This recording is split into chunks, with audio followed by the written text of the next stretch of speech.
छोड़। ये video of कर देना।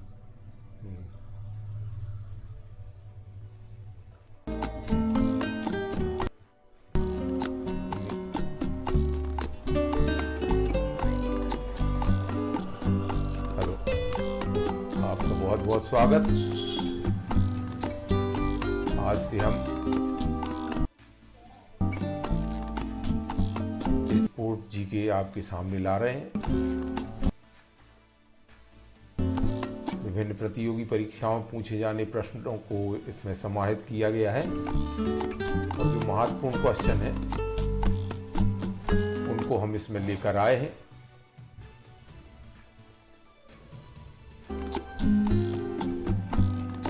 हमारा प्रयास समस्त प्रकार की प्रतियोगी परीक्षाओं में आने वाले जो स्पोर्ट्स से रिलेटेड प्रश्न हैं वह इसमें हम समाहित करेंगे और इसके अंतर्गत हम आपके लिए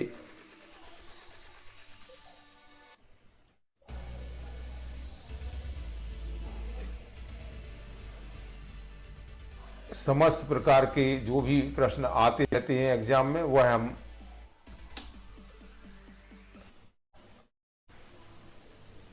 सभी आपके समक्ष लाते रहेंगे। आज से हमारा यह एपिसोड शुरू हो रहा है। आपका बहुत बहुत स्वागत है, बहुत बहुत अभिनंदन है। चाहे वह राज्य स्तरीय परीक्षा हो या सेंट्रल स्तर की परीक्षाएं, कोई भी परीक्षाएं हो, सभी में ये प्रश्न पूछे जाते हैं। जो हम आपके समक्ष लेकर आएंगे वो कहीं ना कहीं प्रश्न पूछे जाते हैं और बहुत महत्वपूर्ण होते हैं। तो हम जल्द ही शुरू करने वाले हैं। आपका बहुत बहुत अभिनंदन है। चैनल पर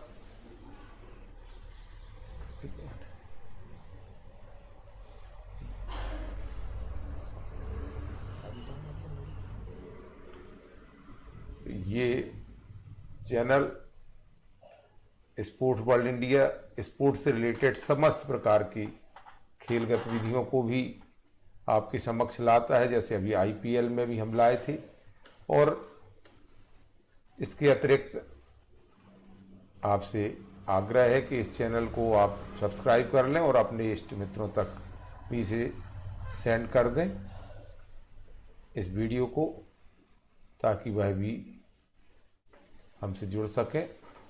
हम हर सप्ताह में 3 एपिसोड लाएंगे खेल से रिलेटेड और उसमें 25-25 प्रश्नों का संग्रह होगा और उसके बाद आगे प्रतिदिन हम इससे रिलेटेड जीके आपके समक्ष लाएंगे। जल्दी ही जैसे ही जुड़ते हैं हम आपके समक्ष क्वेश्चन लाने वाले हैं और उसके साथ उनका विश्लेषण भी करेंगे। आपसे पहले प्रश्न पूछेंगे भी और उसके बाद विश्लेषण भी करेंगे। आपका बहुत बहुत स्वागत है। और हम जो प्रतिदिन के खेल समाचार हैं उन पर भी एक एपिसोड लाने वाले हैं। जो सुबह हम या शाम को प्रतिदिन खेल से रिलेटेड जो प्रतियोगी परीक्षाओं प्रश्न पूछे जाते हैं उससे संबंधित समाचार हम आपके लिए उसमें समाहित करेंगे, जो केवल महत्वपूर्ण समाचार ही होंगे। UPSC, PSC, SSC, MPPSC, RAS, banking, railway सभी के लिए है महत्वपूर्ण होंगे। टीचर से रिलेटेड एग्जाम है।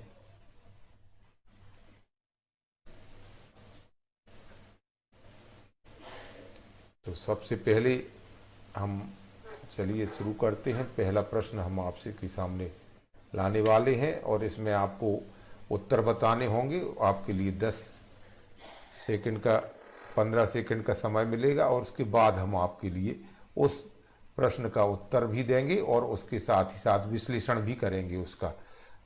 आपको निश्चित रूप से अच्छा लगेगा। आप और हम इस पर डिस्कशन भी करेंगे और हमने जिस तरीके से लेकर आए हैं, मेहनत की है, तो आप जरूर देखेंगे उसे और आशा है कि आपको वह पसंद आएगा। सानिया मिर्जा का जो ऊपर लगा था उससे रिलेटेड अभी क्वेश्चन हम आपसे पूछने वाले हैं और उसके ही उत्तर आपको देना है। आपका बहुत बहुत हार्दिक स्वागत। तो अब शुरू करते हैं।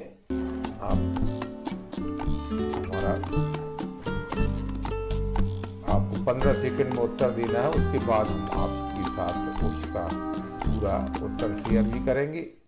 सर डॉन ब्रैडमैन ने किस खेल में अंतर्राष्ट्रीय ख्याति प्राप्त की? पहला प्रश्न है, सर डॉन ब्रैडमैन ने किस खेल में अंतर्राष्ट्रीय ख्याति प्राप्त की? किस लिए प्रसिद्ध हुए डॉन ब्रैडमैन? आपको बताना है। ए फुटबॉल, बी मुक्केबाजी, सी क्रिकेट और डी शतरंज। इसका आंसर आपको बताना है और ये आपका समय अब होता है शुरू।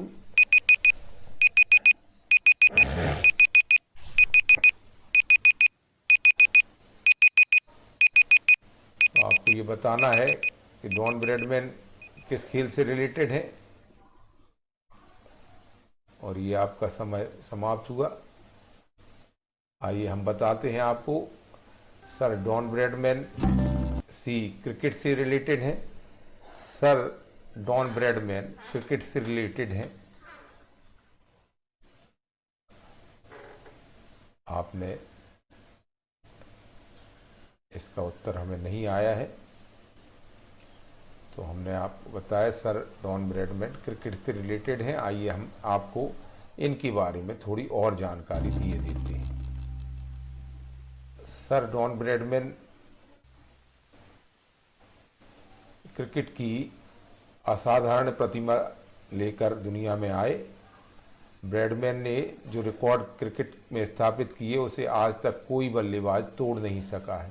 यानी क्रिकेट में काफ़ी महत्वपूर्ण हस्ती के रूप में थे ब्रैडमैन, और ब्रैडमैन ने क्रिकेट में एज ए बल्लेबाज काफ़ी अच्छा योगदान दिया और आज तक कोई भी ऐसा बल्लेबाज दूसरा नहीं हुआ जो उनके रिकॉर्ड को तोड़ पाया हो। डोनाल्ड जॉर्ज ब्रैडमैन कहा जाता, उन्हें द डॉन भी कहा जाता है।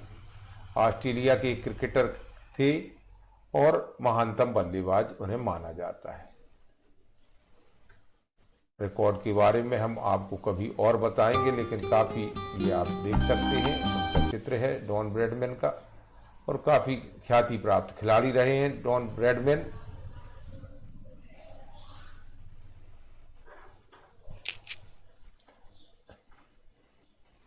दूसरा प्रश्न आपके समक्ष हम ला रहे हैं। दूसरा प्रश्न है, अर्जुन पुरस्कार किस क्षेत्र में उत्कृष्टता के लिए प्रदान किए जाते हैं? आपको बताना है कि अर्जुन पुरस्कार किस क्षेत्र में उत्कृष्टता के लिए प्रदान किए जाते हैं।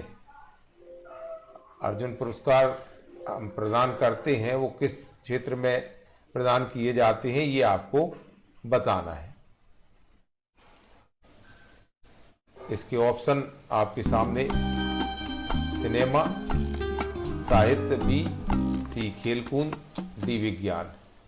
तो अर्जुन पुरस्कार किस क्षेत्र में दिए जाते हैं, आपके से ये प्रश्न, और आपका समय ये होता है शुरू।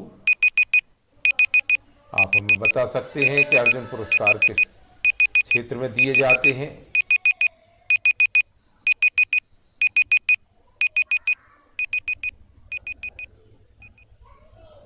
आप हमें जवाब जरूर दें। और ये आइए अब इसका उत्तर हम बता देते हैं आपको। ये है उत्तर सी यानी खेलकूद। तो अर्जुन पुरस्कार खेलकूद के क्षेत्र में दिए जाते हैं, यानी खिलाड़ियों को दिए जाते हैं। आइए हम, तो आपने इसमें जवाब किसने सही दिया है ये देख लेते हैं, लेकिन यहाँ पर जवाब कोई आया नहीं है। और आज शुरुआत है तो स्वाभाविक रूप से लोग नहीं जुड़ पाए हैं, लेकिन फिर भी शुरुआत करनी होती है और हम कर रहे हैं। तो आज का इसका उत्तर खेलकूद से रिलेटेड है। और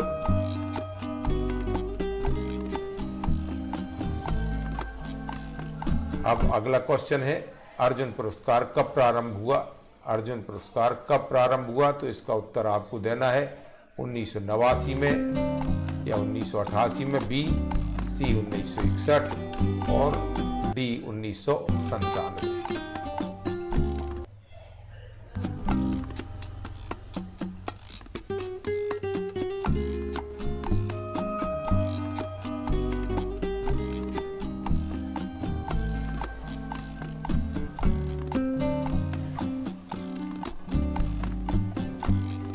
तो 1997 में इनमें से 4 विकल्पों में से आपको उत्तर देना है। इन 4 विकल्पों में क्या उत्तर है आप हमें बता सकते हैं। आपका समय शुरू होता है अब।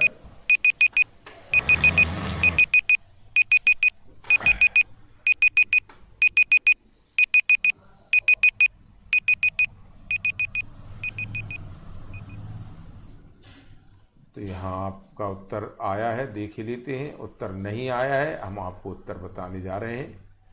उत्तर है सी, अर्जुन पुरस्कार का प्रारंभ हुआ 1961 में। 1961 में अर्जुन पुरस्कार शुरू किए गए थे यह खिलाड़ियों को। आइए पूरी जानकारी आपको दिए देते हैं। अर्जुन पुरस्कार भारत सरकार द्वारा खेल के क्षेत्र में उत्कृष्ट प्रदर्शन के लिए दिए जाने वाला एक पुरस्कार है, यानी खिलाड़ियों को दिया जाता है। इस पुरस्कार का प्रारंभ 1961 में हुआ था और पुरस्कार स्वरूप 5 लाख रुपए की राशि, अर्जुन की कांस्य प्रतिमा और एक प्रशस्ति पत्र दिया जाता है। पुरस्कार स्वरूप 5 लाख रुपए की राशि, अर्जुन की कांस्य प्रतिमा और एक प्रशस्ति पत्र दिया जाता है। आप इस फिगर में, चित्र में देख सकते हैं। इस तरीके की एक प्रतिमा अर्जुन की दी जाती है और अर्जुन पुरस्कार बहुत ही महत्वपूर्ण पुरस्कार है, खिलाड़ियों के लिए दिया जाने वाला पुरस्कार है। विभिन्न परीक्षाओं में यह प्रश्न अक्सर पूछा जाता है। तो ये अर्जुन पुरस्कार के संबंध में हम आपको डिटेल में जानकारी दी है। ये भारत सरकार द्वारा दिया जाता है और इसके अंतर्गत 5 लाख रुपए की नगद राशि भी प्रदान की जाती है। आइए अगला प्रश्न हम आपके सामने लेकर आ रहे हैं। प्रश्न नंबर 4 है, राजीव गांधी खेल रत्न पुरस्कार कब प्रारंभ हुआ। हम आपको विकल्प देने वाले हैं, आपके समक्ष रहे ये विकल्प। 1991, 1899, 1961, 1997। तो आपको इन 4 में से एक बताना है कौन सा सही है। राजीव गांधी खेल रत्न पुरस्कार कब प्रारंभ किए गए, आपको उत्तर बताना है। और ये आपका समय होता है अब प्रारंभ।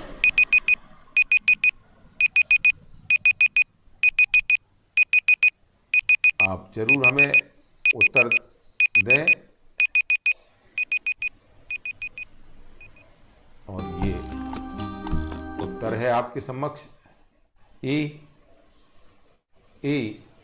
यानी 1991 में राजीव गांधी खेल रत्न पुरस्कार प्रदान किए गए थे, प्रारंभ किए गए थे।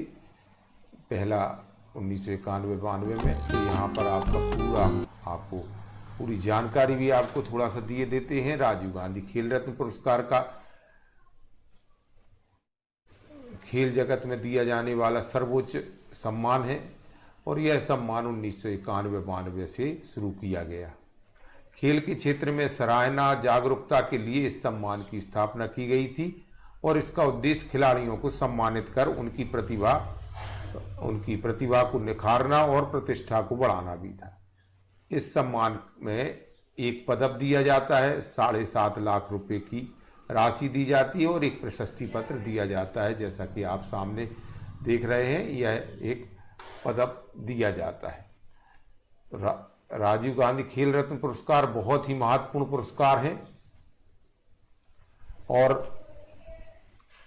ये पुरस्कार खेल के क्षेत्र में दिए जाते हैं। सर्वोच्च, ये संस्था को भी दिए जा सकते हैं, खिलाड़ियों को भी दिए जा सकते हैं। तो ये दोनों ही स्थितियों में दिए जा सकते हैं। जिन्होंने खेल को बढ़ावा दिया हो, खेल के क्षेत्र में अपूर्व कार्य किया हो, उसके लिए राजीव गांधी खेल रत्न पुरस्कार भारत सरकार द्वारा दिया जाने वाला सर्वोच्च खेल पुरस्कार है। आइए अगले प्रश्न पर आते हैं। आप हमें जवाब दे सकते हैं इन सभी प्रश्नों का। अगला प्रश्न, प्रश्न नंबर 5, युकी भाकरी का संबंध किस खेल से है?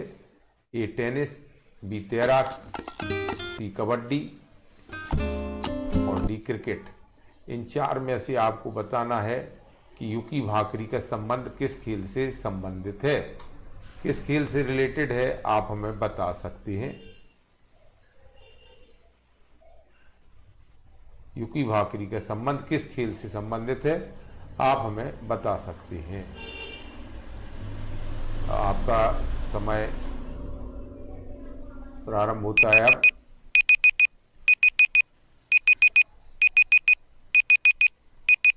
तो इस समय में आप जरूर अपने इष्ट मित्रों तक हमारे इस चैनल को शेयर कर दें, इस वीडियो को शेयर कर दें। चलिए, आपका समय हुआ है समाप्त और आपका जवाब देखे लेते हैं। जवाब आया नहीं है, लेकिन हम आपको के लिए जवाब दिए देते हैं। तो इसका आंसर है ए मीन्स टेनिस। युकी भाकरी का संबंध टेनिस खेल से संबंधित है। तो युकी भाकरी है कौन, आइए इनके बारे में थोड़ी सी जानकारी। युकी भाकरी एक भारतीय पेशेवर टेनिस खिलाड़ी हैं। वह एक पूर्व जूनियर नंबर 1 और 2009 में ऑस्ट्रेलिया ओपन जूनियर चैंपियनशिप के भी विजेता रहे हैं। इस रूप में उन्हें जाना जाता है। ऑस्ट्रेलियन ओपन जूनियर चैंपियनशिप के विजेता भी रहे हैं। टेनिस के क्षेत्र में, लॉन टेनिस के क्षेत्र में खिलाड़ी हैं और काफी अच्छा नाम उन्होंने कमाया है, युकी भाकरी। ये इस तरीके के प्रश्न हमेशा आते रहते हैं। तो आप टेनिस से रिलेटेड बताया है प्रियांशी ने, ये सही है आपका उत्तर। और ये आपका उत्तर सही हो। चलिए अगले प्रश्न पर हम चलते हैं।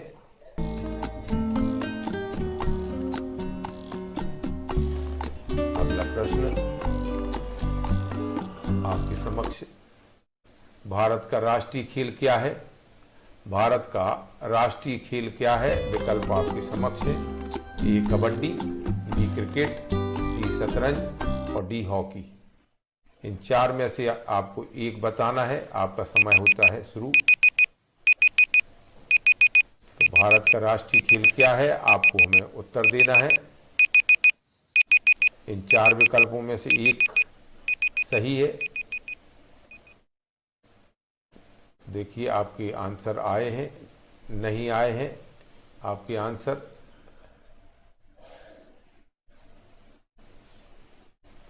चलिए तो हम आपको आंसर बता देते हैं।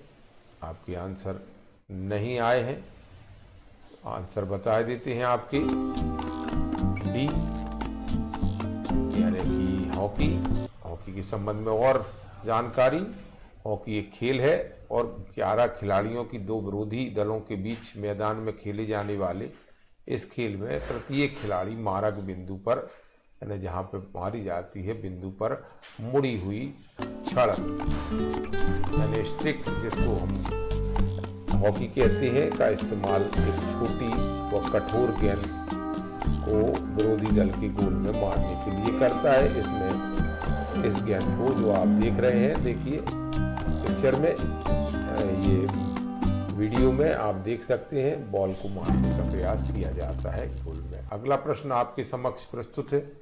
3 सेकंड किस खेल से संबंधित है?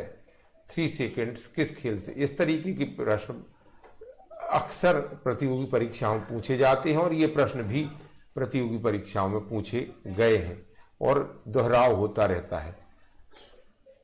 तो इसमें 3 सेकंड्स किस खेल से संबंधित है, यह प्रश्न आपके समक्ष, और यह प्रश्न का उत्तर आपको बताना है।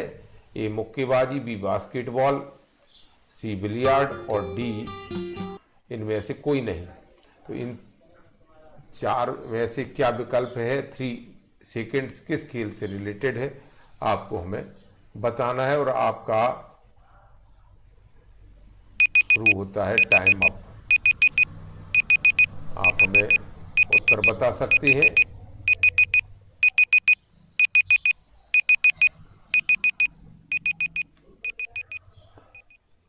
आपके उत्तर देख लेते हैं। 3 सेकेंड्स किस खेल से रिलेटेड है? मुक्केबाजी, बास्केटबॉल, बिलियार्ड और इनमें से कोई नहीं। अगर आपने हमारे चैनल को सब्सक्राइब नहीं किया है तो सब्सक्राइब कर दें और इस वीडियो को भी अपने इष्ट मित्रों तक शेयर कर दें ताकि वह भी हमसे जुड़ सके। आपका बहुत बहुत स्वागत। चलिए इसका आंसर हम बता देते हैं आपको। 3 इडियट्स का संबंध है बास्केटबॉल से। बास्केटबॉल, प्रियांशी गुप्ता ने आंसर दिया है बास्केटबॉल। और 3 सेकेंड्स का संबंध बास्केटबॉल से है। इसका आंसर बी है। और ये देखिए,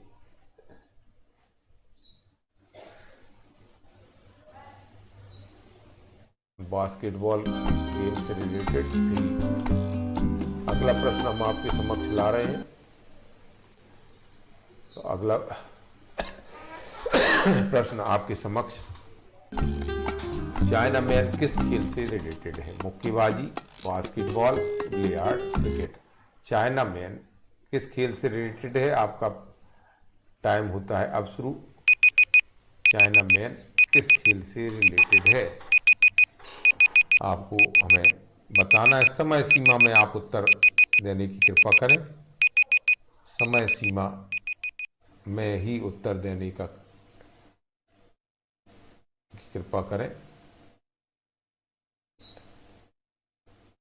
चाइना मैन किस खेल से संबंधित है, आपको हमें बताना है। तो यहाँ पर आइए, चलिए आपका टाइम हो गया है समाप्त। अब उत्तर देख लेते हैं। अभी तक कोई का उत्तर नहीं आया है, यदि पिछला उत्तर जरूर बास्केटबॉल प्रियांश। चलिए हम आपको उत्तर बता देते हैं। चाइना मैन क्रिकेट, डी से रिलेटेड है, यानी क्रिकेट से रिलेटेड है। चाइना मैन है क्या, आइए बता देते हैं। जब कोई बॉलर बाएं हाथ से, स्पिनर जब अपनी कलाई के द्वारा गेंद को घुमाता है तो उसे चाइना मैन कहते हैं। जब कोई बाएं हाथ का स्पिनर अपनी कलाई से गेंद को घुमाता है तो उसे कहते हैं चाइना मैन। और चाइना मैन क्यों शुरू हुआ? तो इंटरनेशनल क्रिकेट में चाइना मैन शब्द सबसे पहले वेस्ट इंडीज के गेंदबाज एलिस अचोंग के लिए प्रयोग किया गया था। और वह चीन के थे और वह बाएं हाथ से बॉलिंग करते थे। और उन्हीं के नाम पर बाद में इस तरीके की बॉल को चाइना मैन कहा जाने लगा और उस बॉलर को चाइना मैन बॉलर कहा जाने लगा। ये आपके लिए बहुत ही महत्वपूर्ण और विभिन्न प्रतियोगी परीक्षाओं में यह पूछा गया है। आप देख सकते हैं हमारे देश में कुलदीप यादव चाइना मैन के रूप में प्रसिद्ध हैं। चाइना मैन बॉल डालते हैं तो ये बहुत ही बेहतरीन बॉलिंग करते हैं। आइए चलिए अगला प्रश्न हम आपके समक्ष लाते हैं। 8 प्रश्न समाप्त हो चुके हैं, आपने अभी तक जवाब दिए नहीं। आपका बहुत बहुत स्वागत। बिज्जी किस खेल से संबंधित है? बिज्जी किस खेल से, बिज्जी ट्रॉफी किस खेल? मुक्केबाजी, बास्केटबॉल, और यहाँ पर बिलियार्ड और उसके बाद है क्रिकेट। तो आपको इन 4 में से बताना है और आपका टाइम होता है अब शुरू। बिज्जी कप किस खेल से संबंधित है, आपको प्रश्न के उत्तर देना है। बिज्जी कप किस खेल से संबंधित है, आपका टाइम, आइए टाइम आपके लिए दिए देते हैं। टाइम अब होता है समाप्त और इसका उत्तर आपके समक्ष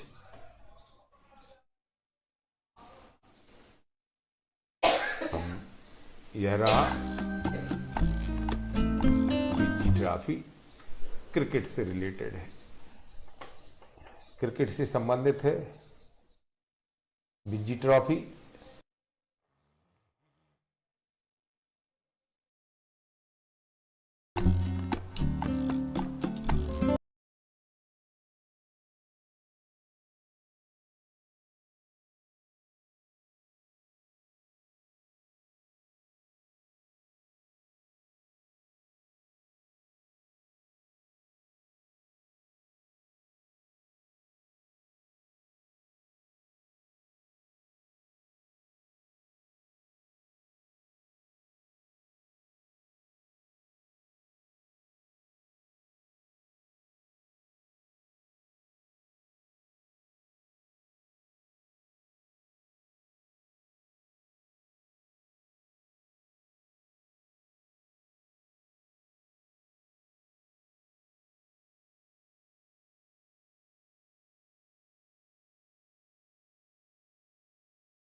तो ईरानी कप का संबंध किस खेल से संबंधित है, तो आपको हमें जरूर बताना है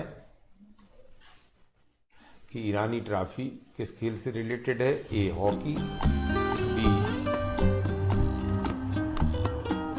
B polo, C cricket, D football. तो आपको बताना है कि ईरानी ट्रॉफी किस खेल से संबंधित है। ईरानी ट्रॉफी किस खेल से संबंधित है। आपका टाइम अब शुरू होता है।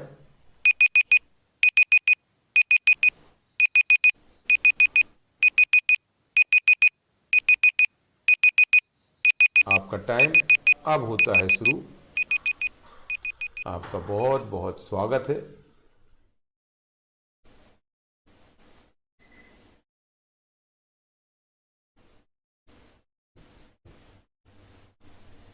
तो यहाँ पर कोई जवाब नहीं आया है। चलिए हम आपके लिए उत्तर दिए देते हैं।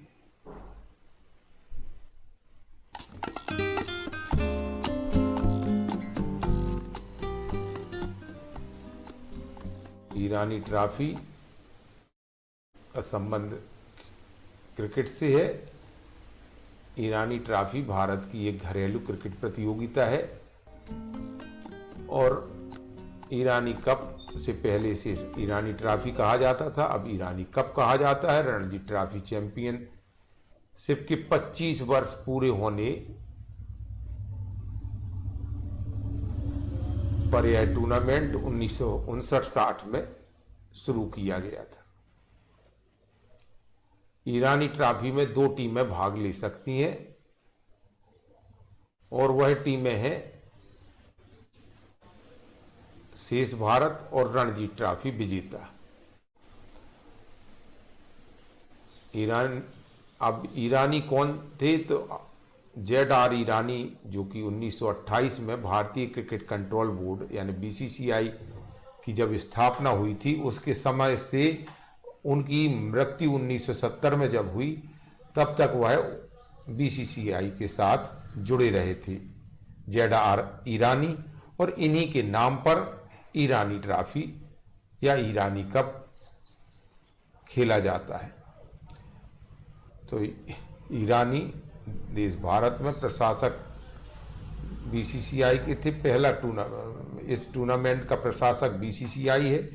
पहला टूर्नामेंट 1959-60 में खेला गया था और अभी हाल ही में 2018-19 में खेला गया, और अभी का विजेता मुंबई वर्तमान चैंपियन विदर्भ है, और सबसे ज़्यादा बार जो जीता है वह मुंबई है अब तक। और इसके अलावा आपको एक बात और कि इस टूर्नामेंट का प्रारूप प्रथम श्रेणी क्रिकेट का है, यानी घरेलू क्रिकेट में प्रथम श्रेणी क्रिकेट में ईरानी ट्रॉफी आती है। टीमों की संख्या केवल 2 है और यह केवल 2 टीमों के बीच ही खेला जाता है, शेष भारत यानी पूरे भारत को मिलाकर, और रणजी ट्रॉफी की विजेता टीम। तो पूरे भारत में से जो प्लेयर हो सकते हैं सिलेक्ट वो, और रणजी ट्रॉफी विजेता टीम, उसके साथ वह मैच खेला जाता है, ईरानी ट्रॉफी कहा जाता है। आप दोस्तों हमारे चैनल को शेयर सब्सक्राइब जरूर कर दें। आपका बहुत बहुत स्वागत है, अभिनंदन है। चलिए अगला प्रश्न आपके समक्ष लेकर आ रहे हैं।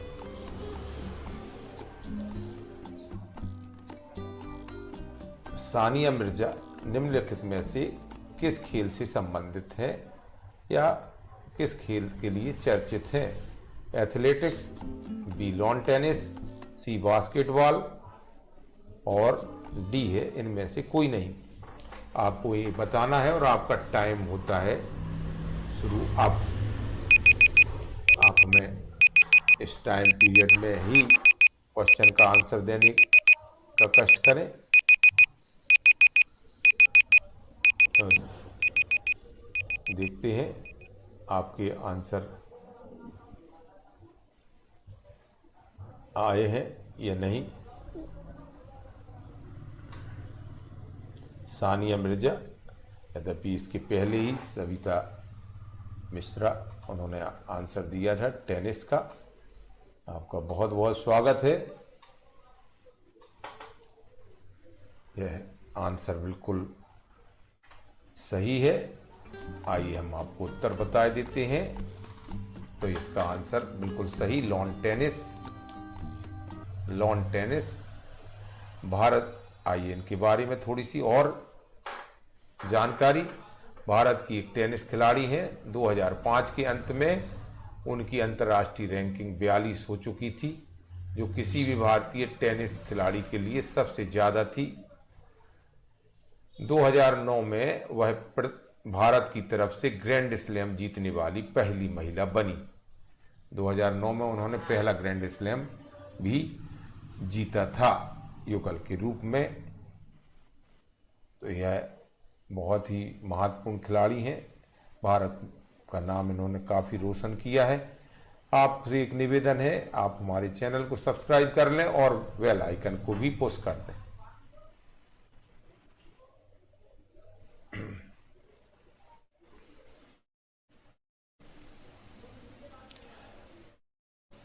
इस वीडियो को भी अपने इष्ट मित्रों तक शेयर कर सकते हैं आप। आपका यह सहयोग हमारे लिए काफी मूल्यवान होगा। आइए चलते हैं अगले प्रश्न पर। और अगला प्रश्न है, अपर कट किस खेल से संबंधित है? अपर कट किस खेल से संबंधित है? आपको यह शब्दावली, प्रतियोगी परीक्षाओं में शब्दावली भी पूछी जाती है, हमने इसको समाहित किया है। अपर कट किस खेल से रिलेटेड है या संबंधित है? तो आपको बॉक्सिंग, क्रिकेट, बी, सी तैराकी, और इसके अलावा डी इनमें से कोई नहीं। आपको इन 4 में से कोई एक विकल्प चुनना है और आपका समय होता है शुरू अब। आपको बताना है अपर कट किस खेल से संबंधित है। अपर कट किस खेल से रिलेटेड है, आपको हमें बताना है और आपका समय हुआ है समाप्त। आइए हम देख लेते हैं क्या उत्तर आए हैं आपकी। तो अब तक आपका कोई भी उत्तर हमें प्राप्त नहीं हुआ है कि अपर कट किस खेल से संबंधित है। तो पहला दिन है आज, शुरुआती दिन है, निश्चित रूप से टाइम लगेगा, लेकिन प्रयास हमारा जारी है। तो आइए उत्तर बता देते। अपर कट बॉक्सिंग से रिलेटेड है। ए, इसका उत्तर है ए, बॉक्स अपर कट का संबंध बॉक्सिंग से है। इसके बारे में थोड़ी सी और हम आपको जानकारी देना चाहेंगे। अपर कट क्या होता है? तो आइए, अपर कट बॉक्सिंग में इस्तेमाल किए जाने वाला एक पंच है। ये पंच मारते हैं वह है जो सामने वाले यानी प्रतिद्वंदी की ठोड़ी या सौर जाले यानी ऊपर के हिस्से पर एक ऊर्ध्वाधर रेखा के साथ मारा जाता है। यह क्रॉस में जब मारते हैं, क्रॉस के साथ दो मुख्य घूसों में से एक माना जाता है और ये पावर पंच के रूप में गिना जाता है। तो अपर कट जो है पावर पंच के रूप में गिना जाता है, क्योंकि यहाँ मुश्किल होता है मारना, सतर्क होते खिलाड़ी, तो ये पावर पंच के रूप में जाना जाता है अपर कट। तो ये पंच है, आप याद रखें। और ये अन्य प्रतियोगी परीक्षाओं में भी पूछा जा सकता है। आपका बहुत बहुत स्वागत चैनल पर, बहुत बहुत अभिनंदन। चलिए आगे हम आपके समक्ष फिर अगला प्रश्न लेकर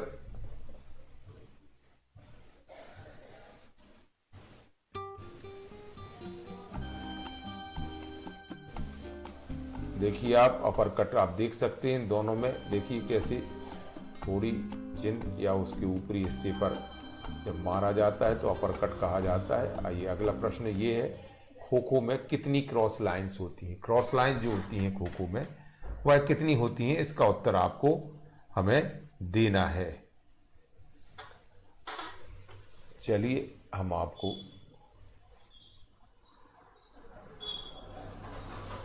बता देते हैं।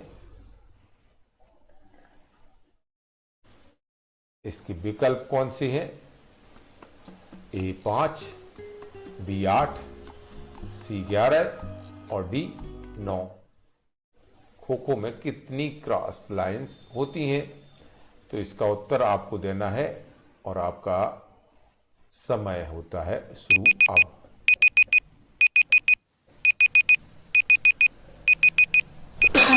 सॉरी, आपका समय शुरू होता है अब। आपको बताना है कि खो खो में कितनी क्रॉस लाइंस होती हैं। इस तरीके के प्रश्न विभिन्न प्रकार की प्रतियोगी परीक्षाओं में पूछे गए हैं और वही प्रश्न हम आपके समक्ष लेकर हाजिर हुए हैं ताकि आप इनसे लाभ उठा सकें। और आपका समय हुआ है समाप्त, लेकिन उत्तर नहीं आया है क्योंकि ज़्यादा लोग जुड़े भी नहीं हैं। तो अब हम आपको इसका उत्तर भी दिए देते हैं। चलिए, उत्तर है बी यानी 8। खो खो में 8 क्रॉस लाइंस होती हैं। अब क्रॉस लाइंस क्या है, आइए थोड़ी सी हम आपको इसमें जानकारी दिए देते। देखिए आप, ये क्रिकेट, ये खो खो ग्राउंड है और खो खो ग्राउंड में आप देख सकते हैं ये डबल डबल जो पास पास में लाइंस हैं। ये नंबर 1 हमने जिसको डाला हुआ है, देखिए नंबर 1 के बाद ये क्रॉस लाइंस गिने देते हैं आपके समक्ष। 2, ये तीसरी लाइन देखिए, और ये चौथी लाइन, और ये 5वीं, 6वीं, 7 और ये 8वीं लाइन। 8 लाइन होती हैं। तो खो खो में क्रॉस लाइंस की संख्या 8 होती है।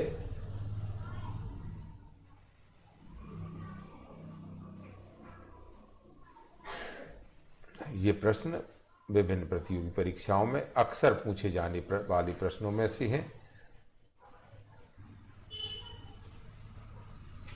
तो आप इन्हें जरूर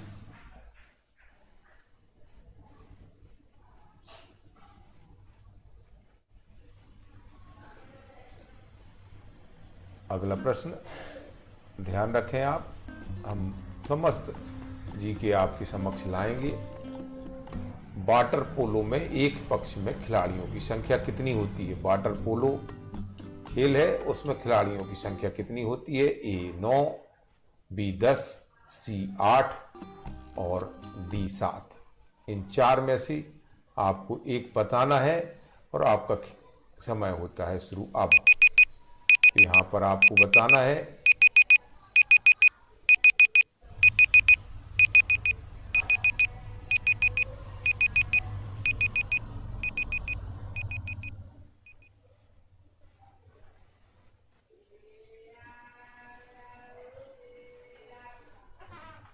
तो आप देखते हैं कि आपका समय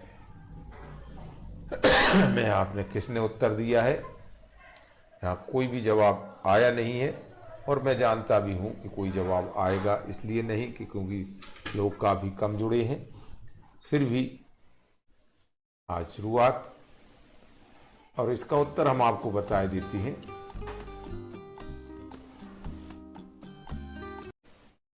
इसका उत्तर है डी, यानी कि 7। वाटर पोलो में एक टीम में या एक पक्ष में 7 खिलाड़ी खेलते हैं।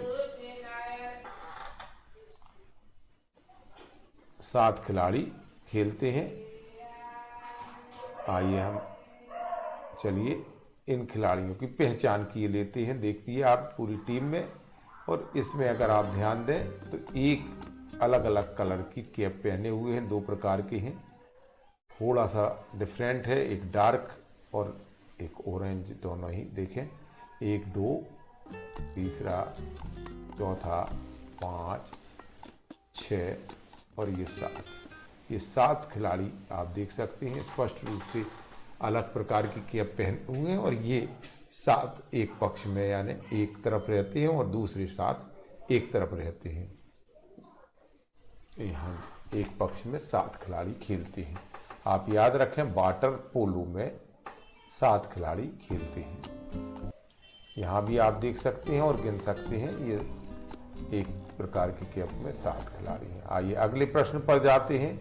अगले प्रश्न पर जाने से पहले एक बार फिर से आपसे निवेदन है कि इस वीडियो को जरूर अपने इष्ट मित्रों तक, अपने फ्रेंड्स तक शेयर जरूर करें, ताकि वह भी हमसे जुड़ सकें।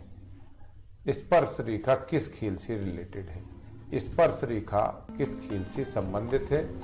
तैराकी, कबड्डी, बी सी है फुटबॉल और डी मुक्केबाजी। इन 4 में से आपको बताना है और आपका टाइम होता है शुरू अब।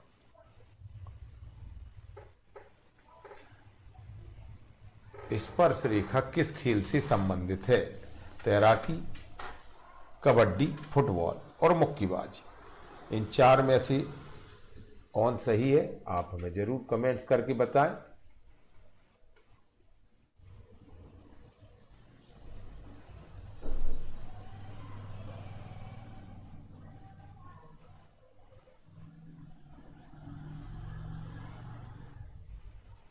तो यहां पर उत्तर कोई प्राप्त हुआ नहीं है।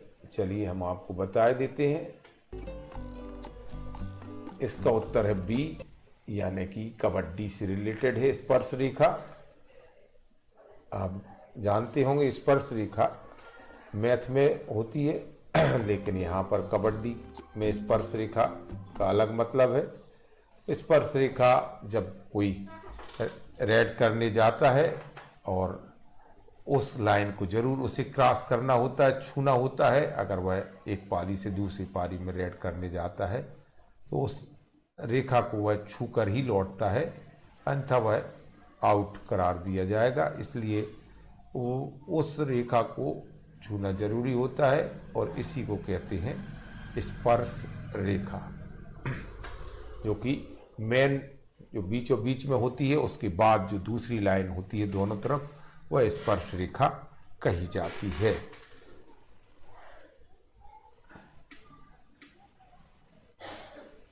वह स्पर्श रेखा कही जाती है, आपको याद रखना है। चलिए अगले प्रश्न पर पहुंचते हैं। अगला प्रश्न, प्रश्न नंबर 16 हॉकी का जादूगर किसे कहा जाता है? बहुत आसान प्रश्न है और बहुत सारी परीक्षाओं में पूछा गया है प्रश्न। हॉकी का जादूगर किसे कहा जाता है? आपके समक्ष विकल्प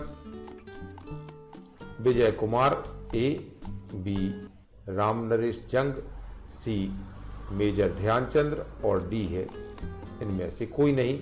तो आपको इन 4 में से बताना है और आपका समय होता है शुरू अब।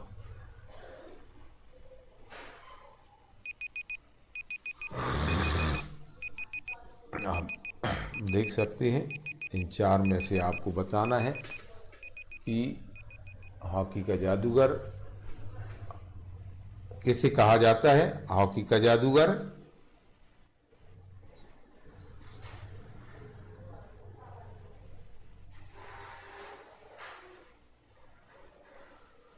देख लेते हैं किसने उत्तर दिया है। उत्तर प्राप्त नहीं हुआ है। समय सीमा के अंतर्गत चलिए हम आपको उत्तर बता देते हैं। हॉकी का जादूगर कहा जाता है मेजर ध्यानचंद्र को। मेजर ध्यानचंद्र के बारे में और भी आपको थोड़ी सी जानकारी देते हैं। मेजर ध्यानचंद्र का यह चित्र आपके समक्ष।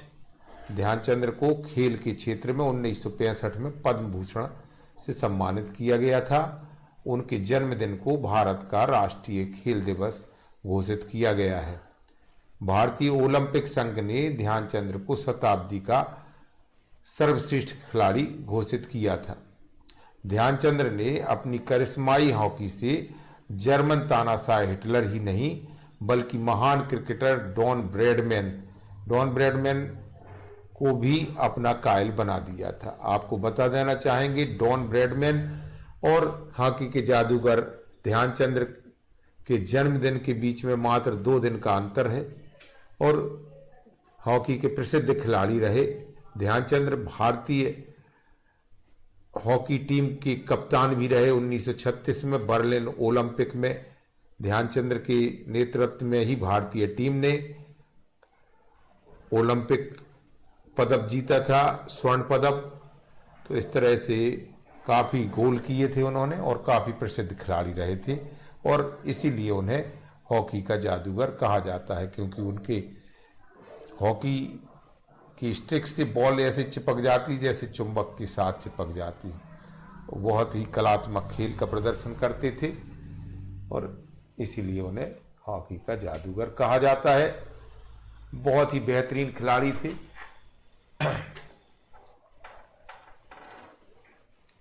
चलिए अगला प्रश्न हम आपके समक्ष लेकर आ रहे हैं।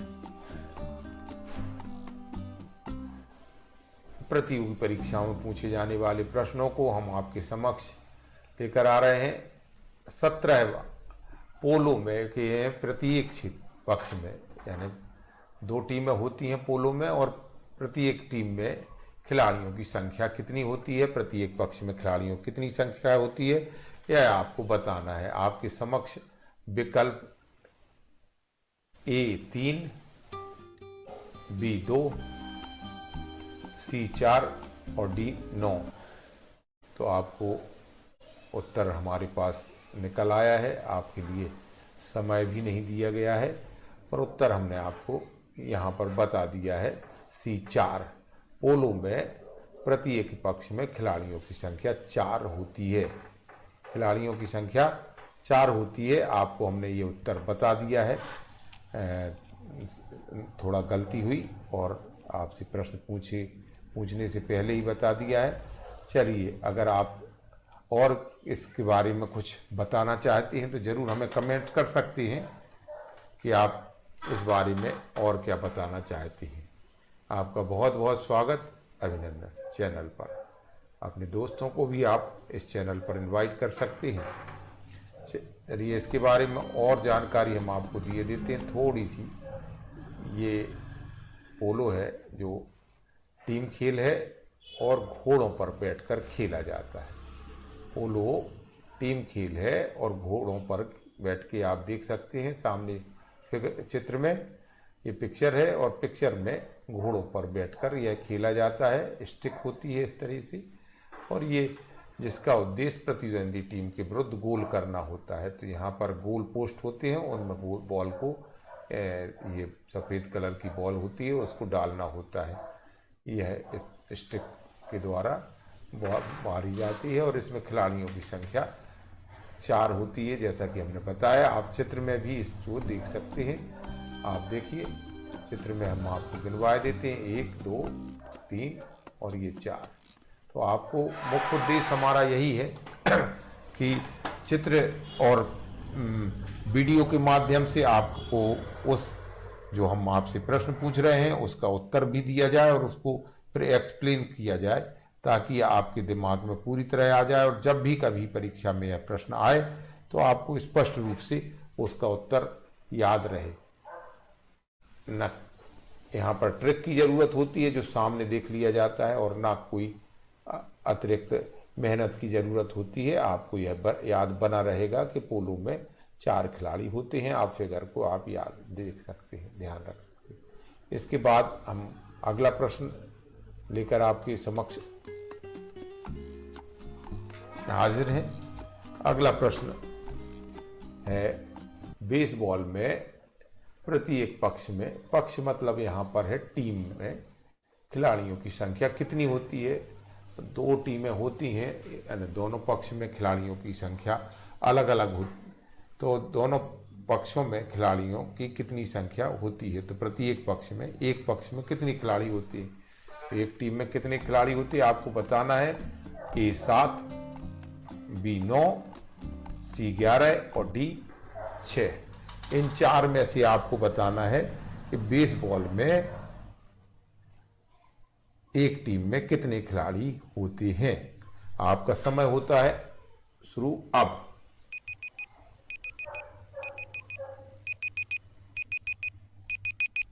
तो आप बताएं हमें, आपका समय शुरू है और आप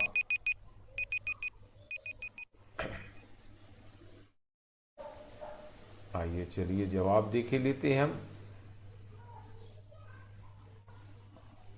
और जवाब में कोई भी जवाब प्राप्त नहीं हुआ है।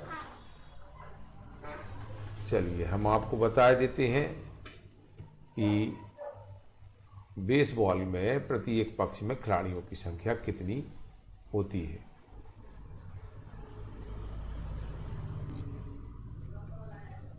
बेसबॉल के प्रत्येक पक्ष में खिलाड़ियों की संख्या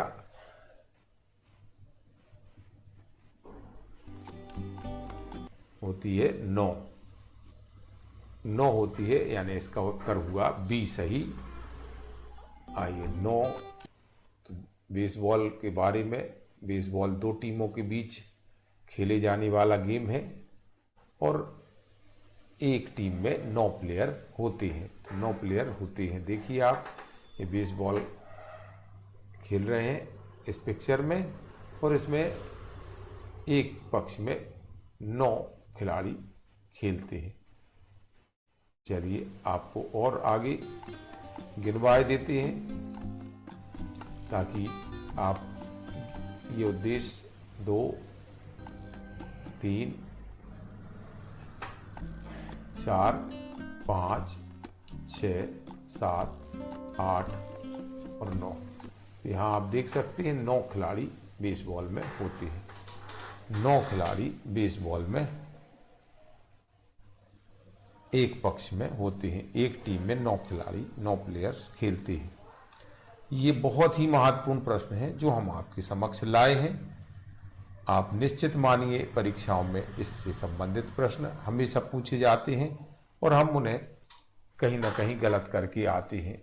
ये प्रश्न अक्सर पूछे जाने वाले प्रश्नों में से हैं, इसलिए आप, और ये हमारा प्रयास एक अलग प्रकार का प्रयास है, ताकि हम आपको उसके संबंध में बेसिक जानकारी भी देते हैं।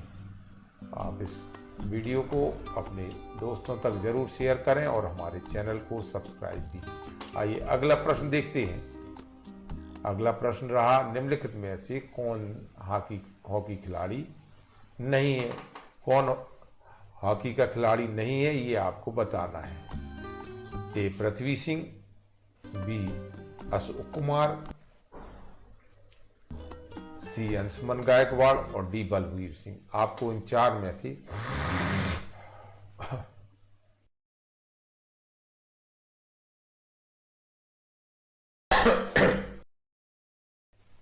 तो आपको इन चार में से बताना है कि कौन हॉकी खिलाड़ी नहीं है। आपका समय होता है शुरू अब।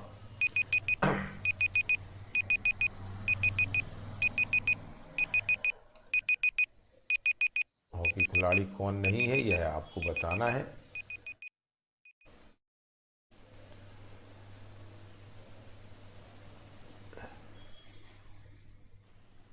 आपका उत्तर आया है या नहीं हम देख ही लेते हैं, इसके बाद हम आपको आंसर बता देते हैं। चलिए, तो यहाँ पर आपका कोई आंसर उपलब्ध नहीं हुआ है और हम आपको इसके उत्तर की ओर ले जाते हैं। कौन हॉकी खिलाड़ी नहीं है, तो यहाँ पर आप देख सकते हैं सी अंशुमन गायकवाड़। पृथ्वी सिंह हॉकी खिलाड़ी थे, अशोक कुमार और बलवीर सिंह ये तीनों ही हॉकी खिलाड़ी थे, प्रसिद्ध हॉकी खिलाड़ी थे। यहाँ पर अंशुमन गायकवाड़ केवल ऐसे है जो कि हॉकी खिलाड़ी नहीं है। तो अंशुमन गायकवाड़ हॉकी खिलाड़ी नहीं है। आपको तो अंशुमन, आइए इसके बारे में हम और एक्सप्लेन किए देते हैं। अगर आपके पास कोई एक्सप्लेन है तो ज़रूर हमें कमेंट्स करके बताएं। आपके लिए समय है, हमें कमेंट्स करके बता सकते हैं।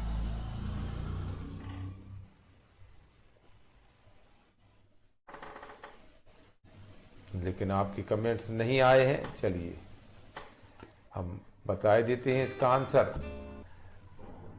ये हॉकी खिलाड़ी नहीं है। अंशुमन गायकवाड़ क्रिकेट खिलाड़ी हैं।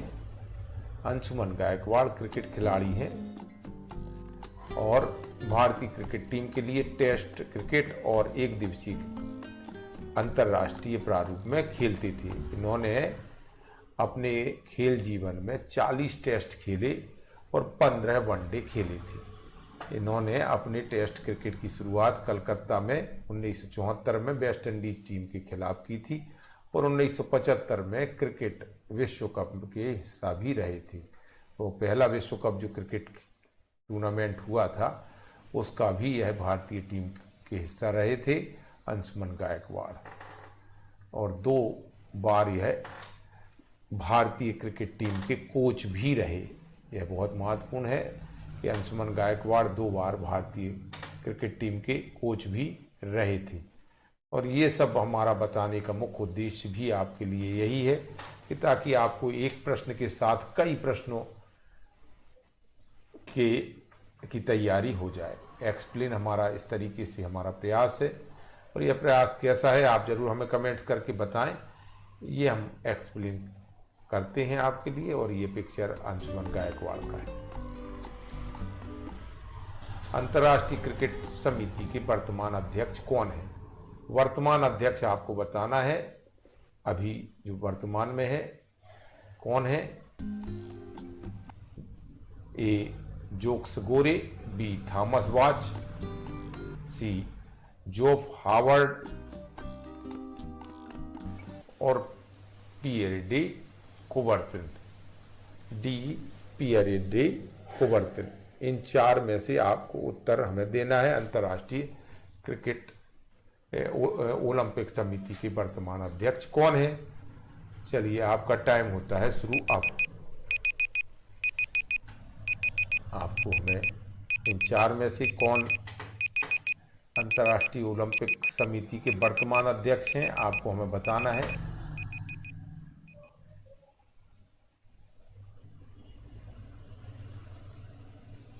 यहाँ पर टाइम हो गया है समाप्त। तो चलिए अब देख लेते हैं उत्तर आया है या नहीं। लेकिन चलिए आंसर भी दिए देते हैं। अंतर्राष्ट्रीय ओलंपिक समिति के अध्यक्ष थॉमस बाच हैं। वर्तमान में अंतर्राष्ट्रीय ओलंपिक समिति के अध्यक्ष थॉमस बाच हैं। इसके पहले जोक्स रोगे थे। देखिए ये पिक्चर है उनका, थॉमस रॉक का, जर्मनी के थॉमस बाच को अंतर्राष्ट्रीय ओलंपिक समिति का अध्यक्ष 10 सितंबर 1913 को नियुक्त किया गया था और थॉमस बॉक ने जैक्स रोक का स्थान लिया था, यानी इसके पहले जैक्स रोक थे। यह है अंतर्राष्ट्रीय ओलंपिक समिति के बारे में भी आपको थोड़ी सी जानकारी दिए देते हैं। अंतर्राष्ट्रीय ओलंपिक समिति, जिसको इंटरनेशनल ओलंपिक कमेटी IOC कहा जाता है, एक अंतर्राष्ट्रीय समिति है जिसका मुख्यालय लुसाने स्विट्जरलैंड में है। कहाँ पर है? लुसाने स्विट्जरलैंड में। इसकी स्थापना पियर डी कुबर्तिन ने 23 जून 1894 को की थी।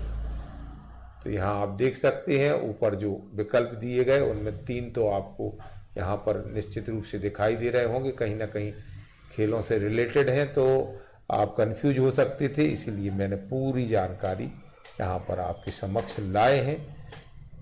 यहाँ पर जो अंतर्राष्ट्रीय ओलंपिक समिति थी, इसकी स्थापना पियर डी कुबर्तिन ने की थी, जो फ्रांस के थे। 23 जून 1894 को की थी। यह एक गैर सहकारी संगठन है, तो आपको याद रखना है गैर सरकारी संगठन है, तथा यूनानी व्यापारी देमीत्रिस बैकिलस इसके प्रथम अध्यक्ष बने थे। तो आपको ये भी अपने जहन में रखना होगा, कभी भी कोई भी प्रश्न पूछा जा सकता है डीप में जाकर भी। अब प्रतियोगी परीक्षाओं का स्वरूप उतना आसान नहीं रहा है। प्रियांशी ने उत्तर दिया है डी, लेकिन आखिरी में, जो कि गलत है। तो यहाँ पर आंसर सही है इसका बी।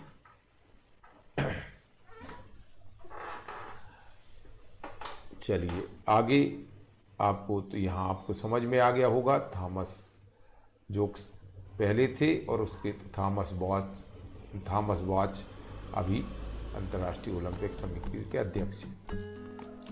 अगला प्रश्न आपके सामने, अंतर्राष्ट्रीय ओलंपिक समिति की स्थापना किसने की थी?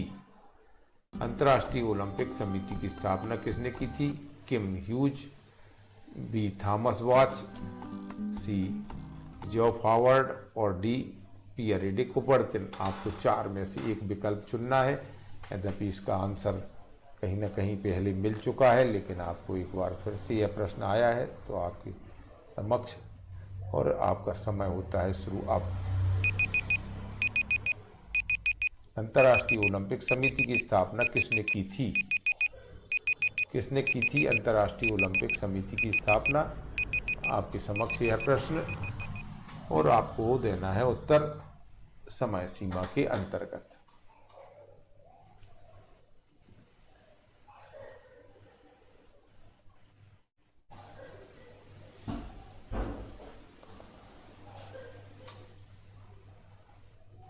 तो इसका उत्तर आया नहीं है समय सीमा में। चलिए हम आपको आंसर बताते हैं। इसका आंसर है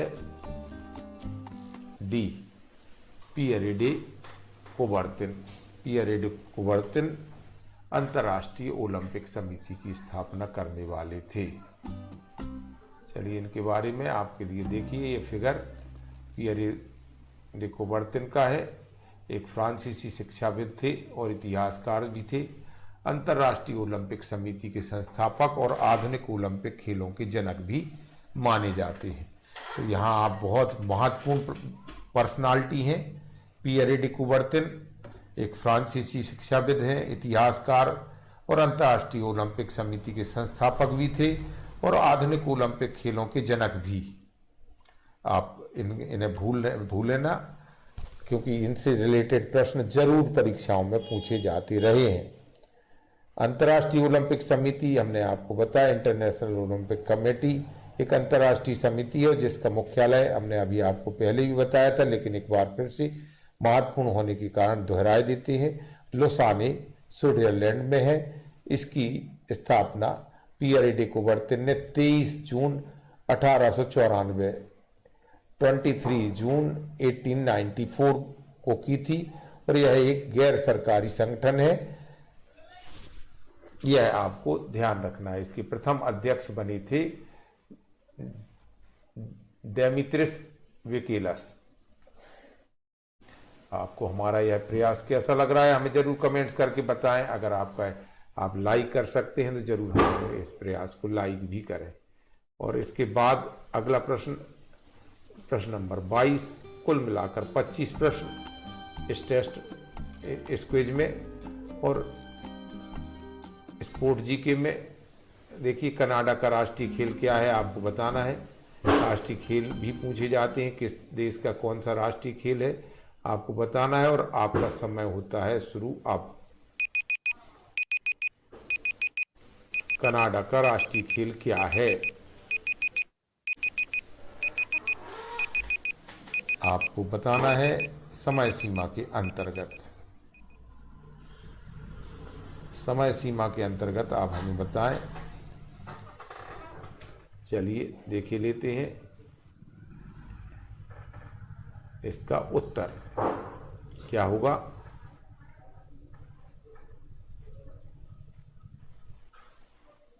कनाडा का राष्ट्रीय खेल, इसका उत्तर है बी मतलब ice hockey. Ice hockey Canada का राष्ट्रीय खेल है।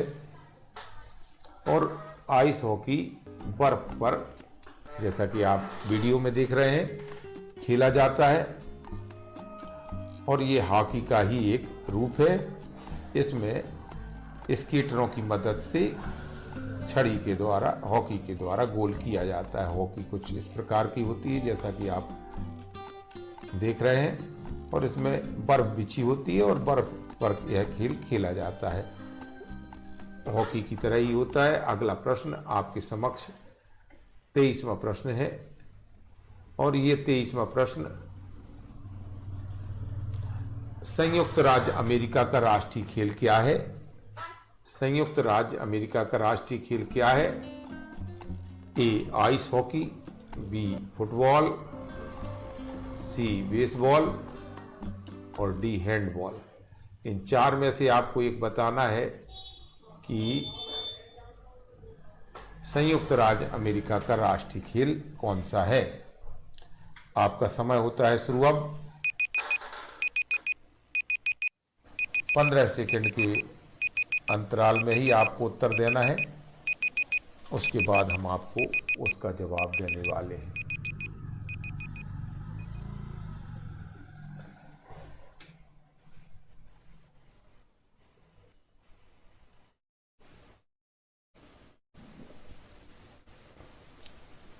तो ये होते हैं 15 सेकंड पूरे।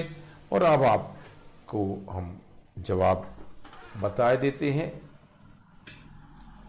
इसका जवाब रहा सी यानी बेसबॉल। संयुक्त राज्य अमेरिका का राष्ट्रीय खेल बेसबॉल है। बेसबॉल। थोड़ी सी और जानकारी देखिए आप। बेसबॉल दो टीमों के बीच खेले जाने वाला एक मजेदार गेम, जो कि ग्राउंड पर खेला जाता है। खेलने वाला बैट और बॉल की रॉड की तरह होता है। बैट रॉड की तरह होता है और ये दो टीमों के बीच खेला जाता है। प्रत्येक टीम में 9 प्लेयर होते हैं। बॉलर जब बॉल को मिट्टी में टच किए बिना बैट्समैन की तरफ उछालता है, तब बैट्समैन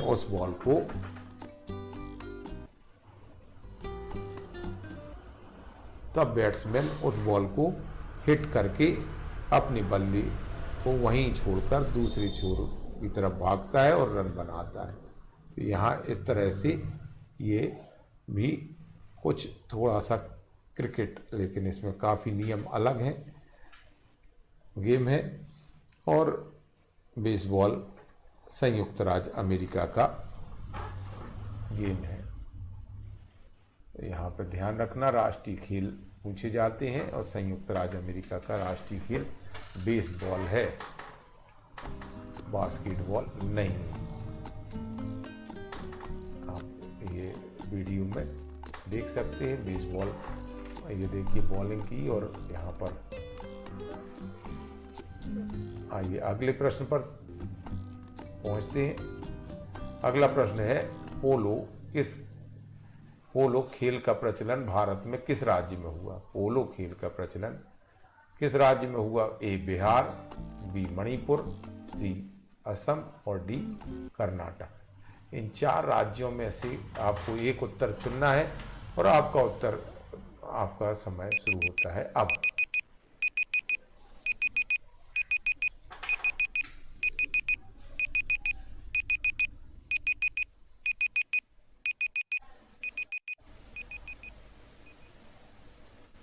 देखते हैं आपके उत्तर 15 सेकंड में ही देना होंगे। और अगर आपने हमारे चैनल को सब्सक्राइब नहीं किया है तो सब्सक्राइब जरूर कर लें। इसके अलावा आप चाहें तो इस वीडियो को भी अपने इष्ट मित्रों तक शेयर कर दें और हमारे चैनल को सब्सक्राइब भी। चलिए आपको इसका उत्तर दिए देते हैं। पोलो का प्रचलन भारत में किस राज्य से शुरू हुआ? तो यहाँ पर है उसका उत्तर बी मणिपुर। मणिपुर भारत का ये नक्शा देखिए। आइए हम इसको मणिपुर की लोकेशन भी आपको बता देते हैं। ये देखिए रेड कलर से ये जो बताई गई है, यह है मणिपुर। यहीं पर पोलो खेलना शुरू किया गया था, यहाँ पर सबसे पहले भारत में।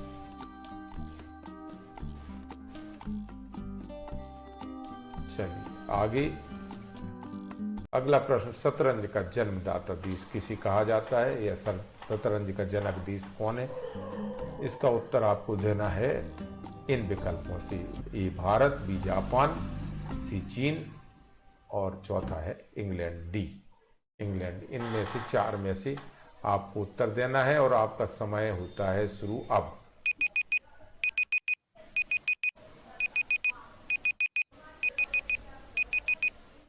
आपको इन 4 विकल्पों में से एक विकल्प को चुनना है। शतरंज का खेल कहाँ प्रारंभ हुआ? या शतरंज का कौन जन्मदाता है? और इन 15 सेकंड में ही आपको यह उत्तर देना है।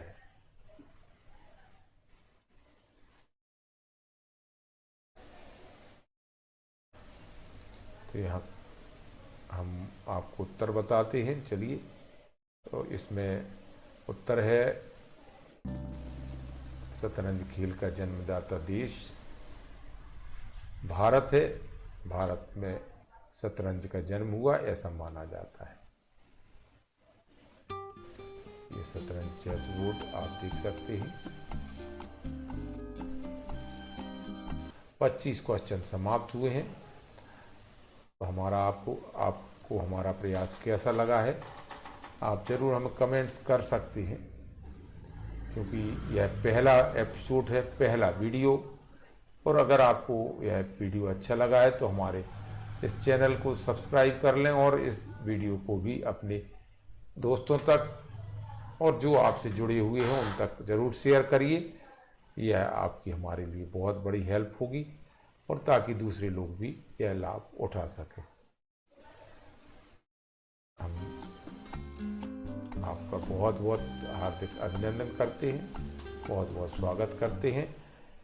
Thank you for watching this video. Please like, share, subscribe and comments. हम अगला एपिसोड लेकर आपके समक्ष जल्दी ही हाजिर होंगे। तब तक के लिए हम आपसे अनुमति चाहेंगे और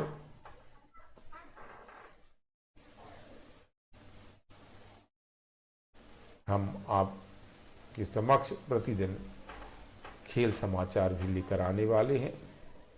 प्रतिदिन के खेल समाचार हम आपके समक्ष लेकर आने वाले हैं, तो आप हमसे ज़रूर जुड़े रहें। आपका बहुत बहुत बहुत स्वागत।